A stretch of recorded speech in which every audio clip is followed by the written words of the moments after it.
ឡើងតមួយមកហើយឡើងតមួយមកហើយឥឡូវនេះបងប្រុសទៅឈ្មោះទៀតបងណាត់ឧបត្ថម្ភគ្រប់ទូហើយឥឡូវនេះបងណាត់ឧបត្ថម្ភជូនទៅដល់បងប្រុសក្រហម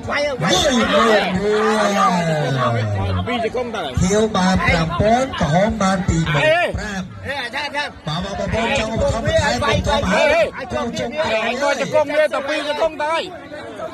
បត្ថម្ភទៅបាទអរទេឯកុំតើអូនខ្ញុំទៅណាឧបត្ថម្ភទីកមែនចូលវាយទីកមែនអរមានលុយស្វាតមានឲ្យវាលើកជើងទុំឯងទុំបងប្អូនឯងលើកជើងផងអំបើប្រៃមកទៅឯងមកជង្គង់មួយវិញហើយ